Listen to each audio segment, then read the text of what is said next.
Hello viewers, I hope you all are doing well. So आज हम बात करेंगे सिंगल यूज़ प्लास्टिक और उसके इन्वायरमेंट पर बैड इफ़ेक्ट्स के बारे में। प्लास्टिक हम आज हमारी ज़िंदगी का एक इम्पॉर्टेंट हिस्सा बन चुका है। एंड जब प्लास्टिक ईजाद हुआ तो किसी ने भी ये नहीं सोचा होगा कि एक दिन यही प्लास्टिक हमारे इन्वायरमेंट को चोक कर देगा, तबाही लाएगा। सिर्फ हमारे देश में एक अनुमान के अनुसार कोई 25,000 टन प्लास्टिक वेस्ट जनरेट होता है, लेकिन इसमें से कोई 40% वापस कलेक्ट नहीं हो पाता और एक बहुत बड़ा रीज़न बनता है हमारे ड्रेनेज सिस्टम को चोक करने का। हमारे रिवर्स का पानी पोल्यूटेड हो जाता है एंड स्लोली स्लोली ये बड़ी बड़ी रिवर्स दलदल में बदल जाती हैं। कश्मीर के वुलर लेक का, उधमपुर के देवक रिवर का एग्जाम्पल हमारे सामने है।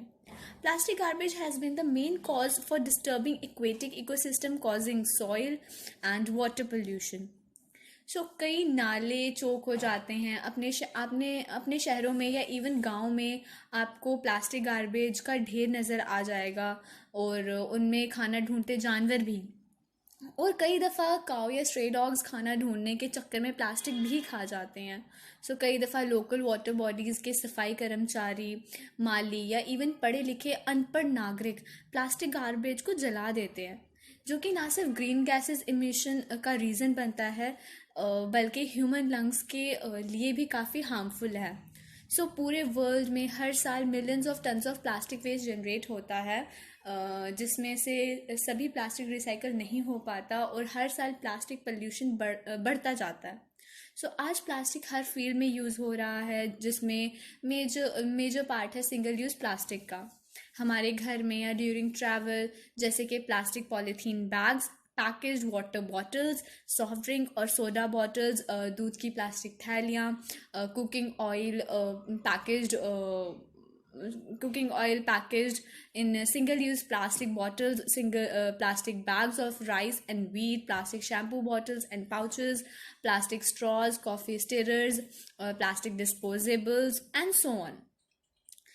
ये ऐसे ही प्लास्टिक सेक्टर, ऐसे ही हेल्थ सेक्टर में, जैसे कि disposable syringes, plastic glucose bottle etcetera. अब मैं आपको ये बताना चाहती हूँ कि ये सिंगल यूज़ प्लास्टिक हमारे एनवायरनमेंट और हमारी हेल्थ के लिए क्यों हार्मफुल है। प्लास्टिक एक नॉन बायोडिग्रेडेबल वेस्ट है जो कई सालों तक यूं ही पड़े रहते हैं एंड टाइनी पार्टिकल्स में ब्रेक हो जाते हैं और हार्मफुल टॉक्सिक केमिकल्स रिलीज़ करते हैं, जो हम सबके लिए काफ़ी हार्मफुल है। एंड जब प्लास्टिक वापस कलेक्ट नहीं हो पाता, प्रॉपरली डिस्पोज नहीं होता है, तो प्लास्टिक के टाइनी पार्टिकल्स सॉइल में एब्जॉर्ब हो जाते हैं, वाटर सप्लाई में चले जाते हैं। इसके अलावा लोग प्लास्टिक वेस्ट को हमारी वाटर बॉडीज़ के अंदर डंप करते हैं, जिसकी वजह से मरीन एनिमल को भी काफ़ी अफेक्ट होता है। एक रीसेंट स्टडी से हमें ये पता चला है कि 90% सी बर्ड्स के गट्स में प्लास्टिक पाया गया है। साइंटिस्ट ने ये भी क्लेम किया है कि 2050 आने तक ओशंस में फिशेस से ज़्यादा प्लास्टिक का वेट होगा। माइक्रो या nano plastic particles marine animals या सी बर्ड्स के अंदर पाए गए हैं, जिसकी वजह से जो ह्यूमंस उस सी फूड को खाते हैं तो इनडायरेक्टली वो माइक्रो प्लास्टिक के पार्टिकल्स हमारी बॉडी में चले जाते हैं। ना सिर्फ मरीन एनिमल्स बल्कि लैंड एनिमल्स भी प्लास्टिक को खा जाते हैं, जिसकी वजह से उन्हें काफ़ी सीरियस हेल्थ प्रॉब्लम्स फेस करनी पड़ती हैं। कुछ माइक्रो प्लास्टिक हवा में घुल जाते हैं एंड उसकी वजह से वो हमारी बॉडी के अंदर भी चले जाते हैं, जिसकी वजह से स्किन रैशेस, कैंसर एंड ब्रोंचाइटिस जैसी प्रॉब्लम्स हमें हो सकती हैं।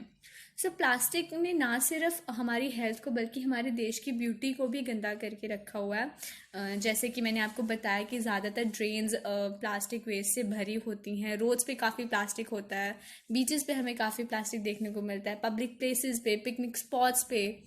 और सिंगल यूज़ प्लास्टिक के पोल्यूशन से हमारे माउंटेन्स एंड ग्लेशियर्स भी नहीं बच पाए हैं।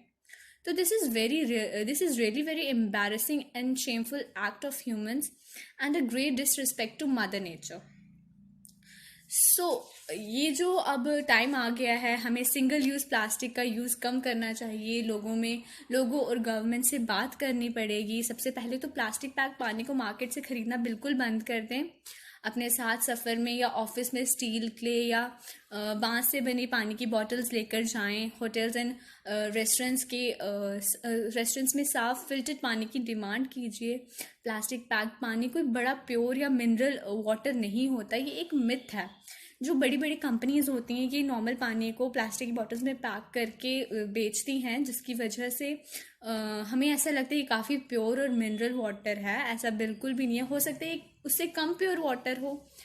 तो एंड मोस्टली इन पानी की बॉटल्स पे डायरेक्ट सनलाइट भी पड़ती है, जिसकी वजह से प्लास्टिक के नैनो पार्टिकल्स पानी में घुल जाते हैं और वो हमारी बॉडी के अंदर चले जाते हैं।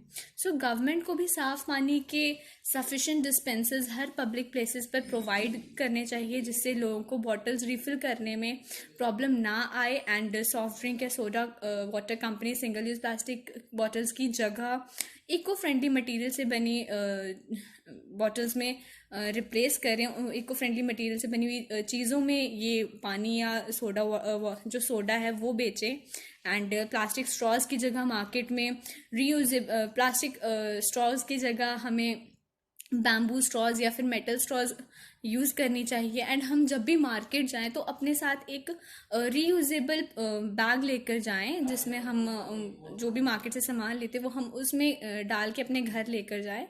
And government agencies need to respond and launch a crackdown on all violators selling or using plastic disposables in bulk. So cooking oil companies shift back to steel bottles or glass bottles, and rice and wheat flour companies shift back to jute bags instead of plastic bags. And India के कई states में government ने plastic ban किया है, but ये सभी states में ban नहीं है। प्लास्टिक को हर स्टेट में स्ट्रिक्टली बैन किया जाना चाहिए। And drinking water, soft drink, cooking oils, इन सभी को इको फ्रेंडली मटेरियल से बनी पैकिंग में सप्लाई होने चाहिए, ये सारे प्रोडक्ट जो भी हैं। एंड गवर्नमेंट को भी टैप वाटर की क्वालिटी इम्प्रूव करनी चाहिए ताकि लोग टैप वाटर का पानी ज़्यादा पिए। So sincere and well-coordinated efforts made by citizens of India, our government and Indian industry can make India free of menace of single-use plastic. And मैं आप सबसे रिक्वेस्ट करती हूँ कि we all have to stop usages of single-use plastic if we want to save this world for our next generation. And I hope you all like this video. Please share and spread this message of ours to all your known ones, and press subscribe button of our YouTube channel to see more such videos on serious issues concerning environment and humanity. So thank you.